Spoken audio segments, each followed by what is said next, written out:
Right now on the Fox 35 News Edge at 8, all eyes on Hurricane Isaías as it gets closer to Florida. Eastern counties preparing for a possible impact. Plus, a family devastated and police horrified after a man allegedly attacks a father and son with a baseball bat. And the nation's top health experts in the hot seat facing questions from lawmakers about the Trump administration's response to the pandemic. The News Edge at 8 starts right now. Fox 35 News Edge at 8 starts now.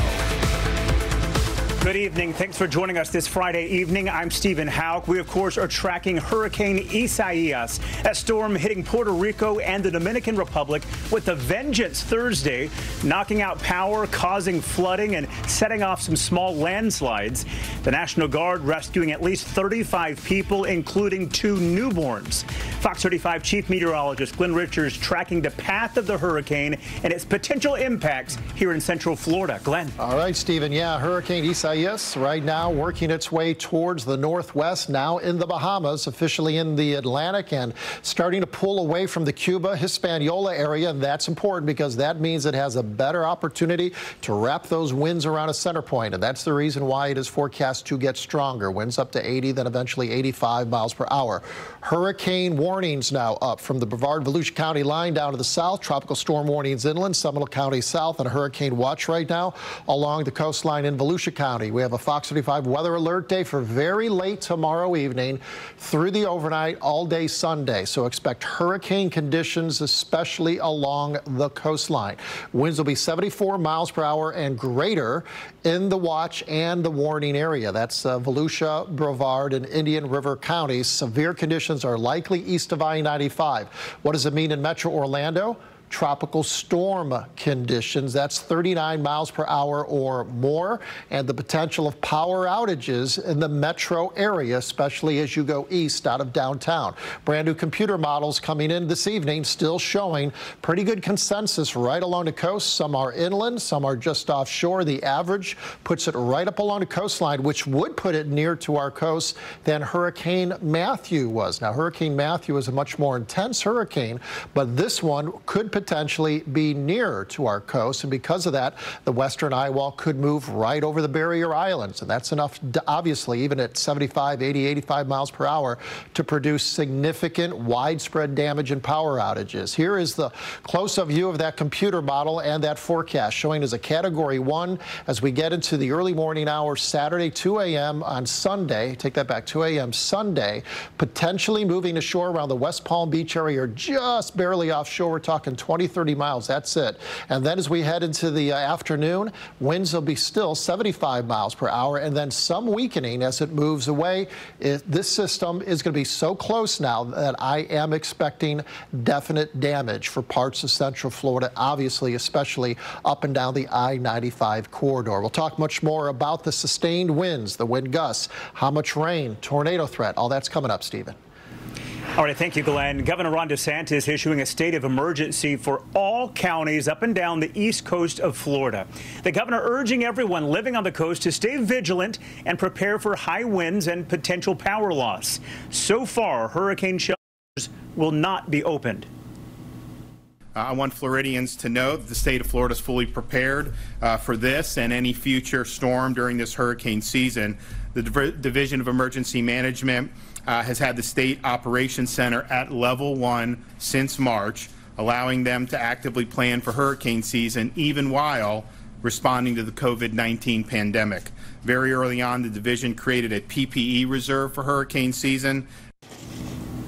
The governor also advising everyone to have 7 days worth of food, water, and medicine.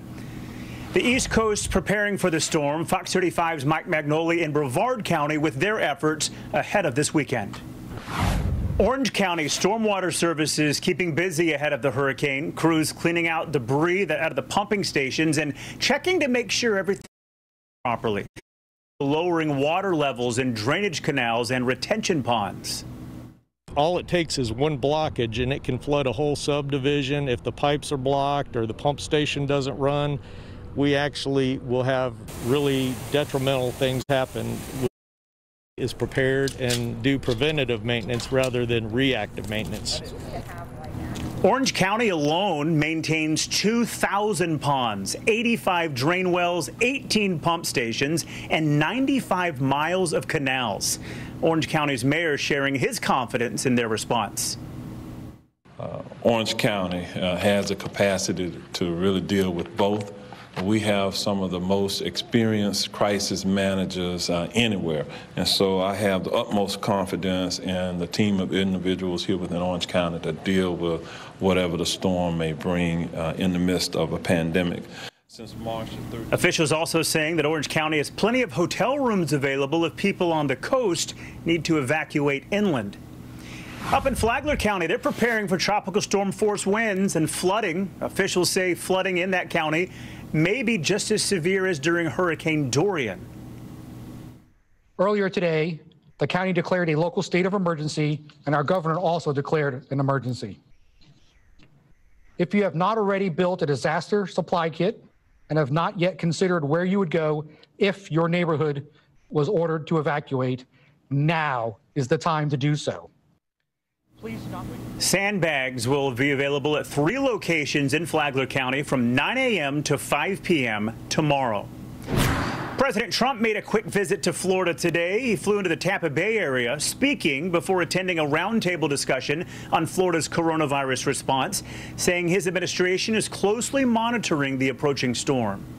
But we'll do whatever's necessary to help Florida and this storm. I guess it's going to be a pretty rough storm, but I know one thing. After having done this for 3.5 years, you've seen worse. You've seen some beauties. We, of course, will be tracking the hurricane all weekend long. Our weather team will bring you regular updates on air, and you can also watch us live on the Fox 35 weather app if you lose power. The app also has the latest track as well as satellite and radar images. If you don't have it, now is the time to download our app for free. Still ahead of the Fox 35 News Edge at 8, the main suspect in a high-profile Twitter hack that went worldwide, located right here in Central Florida. Find out the charges this teen now faces. Plus, the Volusia County Sheriff saying he has the coronavirus. What he plans to do to help others once he recovers, next on the News Edge. Now more than ever, we all need to stay informed. Things seem downtown to have calmed a little bit. With a news team you can depend on. These 2 astronauts have a date with destiny. Trust Fox 35 News. And marching to Thornton Park to bring you the information you need now. It's already hard to get supplies. With stories happening in our neighborhoods. Protesters say they will continue to fight. We're here with you and here for you. We recognize the changes needed. Depend on Fox 35 News. Tomorrow is a Fox 35 Weather Alert Day. That means severe weather is in the forecast. I'm Chief Meteorologist Glenn Richards. We are asking you to pay close attention as we track the threat of severe weather, including possible tornadoes and damaging winds. We are here to keep your family informed and safe. Download our weather app and keep watching Fox 35. Can't go to the match? Watch it on Fox 35 Plus, your home for Orlando City. Tonight, a teenager from Tampa accused of hacking the tweets of people like Barack Obama and Elon Musk. Federal agents say the accounts were hacked, then used to con people out of their money. 17-year-old Graham Clark, who you see here, arrested for fraud and hacking. Prosecutors say he got a hold of a Twitter employee's credentials, then hacked into prominent accounts. The state attorney says Clark used those accounts to scam people out of $100,000 in just one day. This could have had a massive, massive amount of money stolen from people, and it could have destabilized markets, America and across the globe. Access to powerful politicians' Twitter accounts. He could have undermined American politics as well as international diplomacy. The U.S. Department of Justice says 3 people are charged in connection with that hacking, including Clark, along with a 19-year-old from the U.K. and a 22-year-old in Orlando. Now to Orange County, where a grandfather and his son were beaten to death. A 10-year-old hiding to call for help. Fox 35 boy has details. Next on the News Edge, tens of millions of Americans just lost $600 a week. We have the latest from Washington on a relief package. And later, McDonald's taking their mask mandate seriously, telling customers to follow the rules or deal with the police. The Big Bang Theory, weeknights at 7, 7:30, and 9 on Fox 35 Plus. Fox 35 News is brought to you in part by Florida Technical College, your partner in success. A news alert, a federal appeals court overturns the Boston Marathon bomber's death sentence. A 3-judge panel ruling on the sentence after more than 6 months of arguments. Johar Tsarnaev was convicted in the 2013 bombing that killed 3 people and injured 260 others. His lawyers arguing he did not get a fair trial, and there was clear bias among members of the jury. The former Ferguson officer accused of shooting Michael Brown will not be charged in his death. This following another investigation to that 2014 shooting. Darren Wilson accused of killing 18-year-old Brown. Now officials say there is not enough evidence proving Wilson committed manslaughter or murder. President Trump gets another major police announcement. This ahead of a meeting with the National Association of Police Organizations at the White House today. The president has been critical of those calling to defund the police. The House of Representatives comes to a standstill to remember those who have died from the coronavirus. A moment of silence before discussions over another stimulus package. However, no deal was reached on unemployment benefits that are set to expire. Fox 35's Caroline Shively has reaction from Washington. The U.S. government has entered into one of its largest coronavirus vaccine contracts, the $2.1 billion deal with a French pharmaceutical company and a British partner. Human testing of the potential vaccine expected to begin in September. If it proves to be successful, the U.S. would get 100 million doses under the terms of the agreement. A consumer alert tonight. Precious metal dealers say they are seeing a gold rush, unable to keep gold and even silver in stock for longer than an hour. Shop owners say more people are coming in to buy metals, fearing a shaky U.S. dollar. But with gold prices increasing 30% since March, savvy buyers turn their attention to silver. Silver has almost doubled its worth in the last 2 years. What we have are some people taking profit on their gold and silver, platinum, even palladium. We're going to see a run up. Silver is where the run is going to be. And that's one of the reasons I can't keep it in stock. Experts say gold prices could reach $2,000 an ounce by September. Ahead on the Fox 35 News Edge at 8, 2 couples arrested following a shooting last month in Orlando. The victim may never walk again. Find out what led to that shooting. Plus, what goes up must come down eventually, right? The astronauts ready to head back to Florida. They walk us through their return to Earth when the News Edge returns. Coming up, Brevard County prepares to take the brunt of the storm as the governor declares a state of emergency for Florida counties ahead of the hurricane. Depend on 5 weather for the latest track of Isaías. Tonight on Fox 35 News at 10. It's time to wake up, sleepyhead, and get ready for the day. This is your day. And no matter what, let's make it a good day. We're right there with you. Good Day Orlando. Waking up your day every day from 4 to 10 a.m. on Fox 35. I'm waking up with Good Day. Fox 35 News Edge at 8 starts now.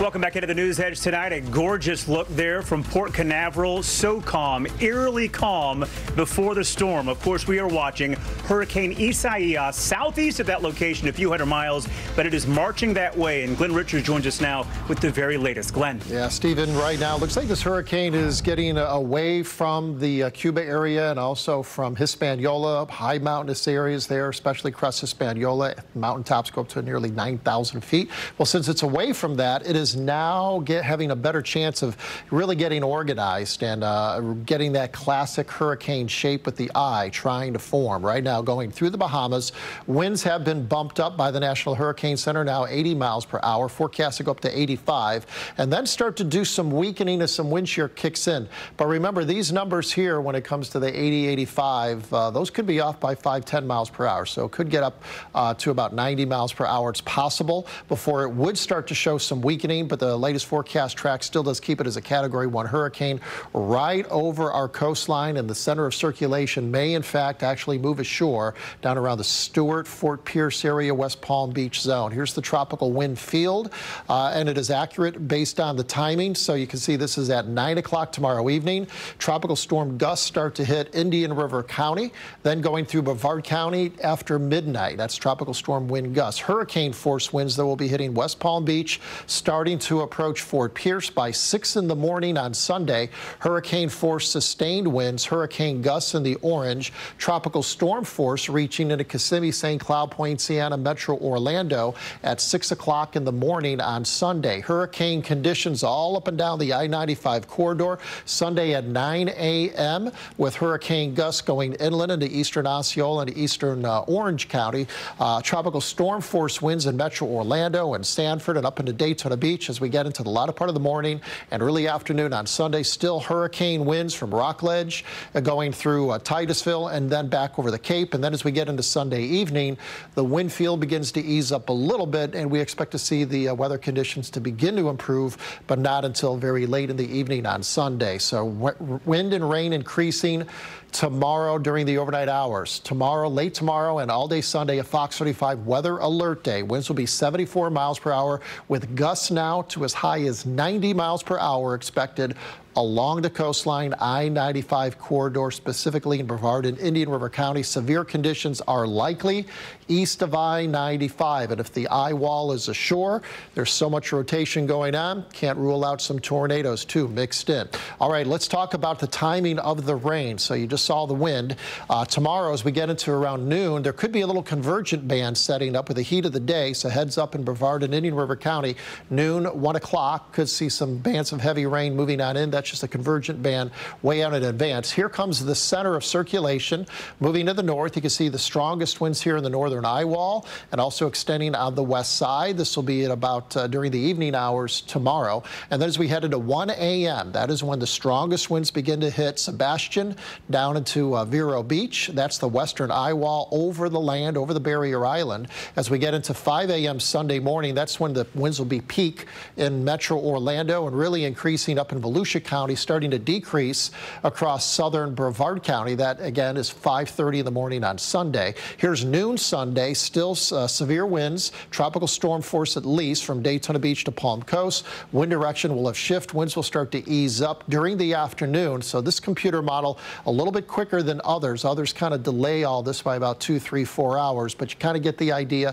Things will be going downhill pretty quick overnight, Saturday night, going from south to north. Here are the sustained winds based on our latest computer model. As we get into Saturday evening, the winds will really start to increase. You'll notice it just before you go to bed Saturday night. Sunday, 5 a.m., these are sustained winds, and you can see the strongest winds will be offshore, but still expecting sustained winds to be blowing anywhere from around 50 to 60 miles per hour along the coastline. Will be gusts, as I mentioned, 75 plus to 90. How about specifically in Brevard County as we go through Saturday and Sunday? Here's 10 o'clock in the evening. Winds increasing. You'll really notice the just the sound outside, the steady state winds. The palm trees really will start to bend. By 5 a.m. on Sunday, you can see the sustained winds are 60 miles per hour back out towards the Cape, about 40 miles per hour down in Melbourne. At that time, the peak will be done. And then as we get up into Volusia County, your winds will be increasing as we get into, as I mentioned, Sunday afternoon. By Sunday evening, 8 o'clock, there it goes, the system moving away. Tornado threats. Talk about that. There will be a risk of tornadoes. Main threat will be east of the center of circulation. So that puts most of it out over the ocean, but still from West Palm Beach, Port St. Lucie, Vero Beach, Malabar, up to Cocoa Beach, there will be a threat for tornadoes as the western eye wall will be very near you, hopefully not over you, but it'll be very near you. When it comes to the winds, we're expecting at least 75 miles per hour or more from right along the coastline to offshore, 30 to 50 mile per hour winds in and around Metro Orlando, St. Cloud, Orange City, extending back over towards Ormond Beach. How about the amount of rain? Expecting anywhere from about 3 to 5 inches of rain at least right along the coastline, with higher amounts offshore. And of course, when it comes to tracking this system, it's pretty complicated right now. We've got that low pressure center there sitting over Illinois, got high pressure here. Here is the hurricane. It's going to try and squeak its way up as that cold front approaches. So the big question is the cold front strong enough to make a harder right turn, or is it kind of lagging and slow and weak, allowing this hurricane to actually move ashore and come up along our east coast? So still a lot of variables out there, and the reason why we have to take it seriously, especially in Brevard County, Volusia County, and Indian River County, because you will be getting hurricane force winds sustained. Gusts could go as high as 90. On Sunday, that's the worst weather. High temperature only in the mid-80s with the strong winds. Monday, greatly improved as the heat comes back, and Stephen, more afternoon storms all of next week. All right, thank you, Glenn. Well, suspects involved in a brutal fight now behind bars. Social media and technology help detectives get justice for a man who may never be able to walk again.